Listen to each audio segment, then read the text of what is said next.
किसी शहर के रेलवे स्टेशन पर एक भिखारी रहता था। रोज वो ट्रेनों में भीख मांगकर अपना पेट भरता था। एक दिन उसकी नजर एक सूट बूट पहने लंबे आदमी पर पड़ी। उसने सोचा इससे जरूर अच्छे पैसे मिलेंगे। वह उसके पास गया और बोला, साहब कुछ दे दीजिए। लंबा आदमी मुस्कुराया और बोला, तुम हमेशा मांगते ही रहते हो, कभी किसी को कुछ देते भी हो? भिखारी शर्मा गया, साहब मैं तो भिखारी हूँ, देने के लिए मेरे पास क्या है? आदमी बोला, जब तुम किसी को कुछ दे ही नहीं सकते तो तुम्हें मांगने का भी अधिकार नहीं। इस दुनिया में लेने देने का नियम चलता है, जब तक दोगे नहीं मिलेगा भी नहीं। और वह ट्रेन में बैठकर चला गया।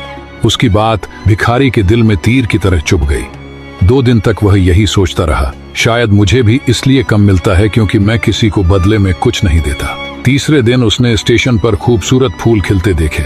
उसके मन में चमक आई, क्यों न देने वालों को बदले में फूल दूं।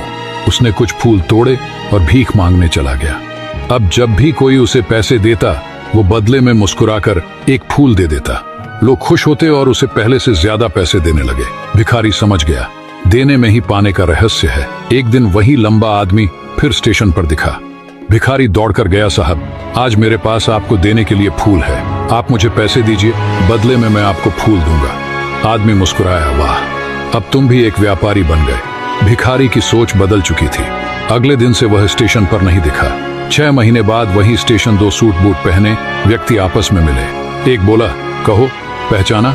दूसरा बोला, नहीं। पहला मुस्कुराया, हम 2 बार इसी ट्रेन में मिल चुके हैं, मैं वही भिखारी हूँ। दूसरा व्यक्ति हैरान, ओह तुम वही, लेकिन अब तुम कहाँ जा रहे हो? वह गर्व से बोला, फूलों का बड़ा व्यापारी बन गया हूँ। लोगों ने मेरी भीख नहीं खरीदी, मेरे फूल खरीदे। आपने सिखाया था जब तक हम कुछ देते नहीं हमें मिलता भी नहीं। उस दिन से मेरी सोच बदल गई और मेरी किस्मत भी। दोनों मुस्कुराए और आगे बढ़ गए। इस कहानी की सीख, सफलता हमारी सोच में छुपी होती है। तुम खुद को जैसा मानते हो जिंदगी भी तुम्हें वैसा ही बना देती है। इसलिए खुद पर भरोसा रखो और देने की आदत डालो, किस्मत खुद बदल जाएगी।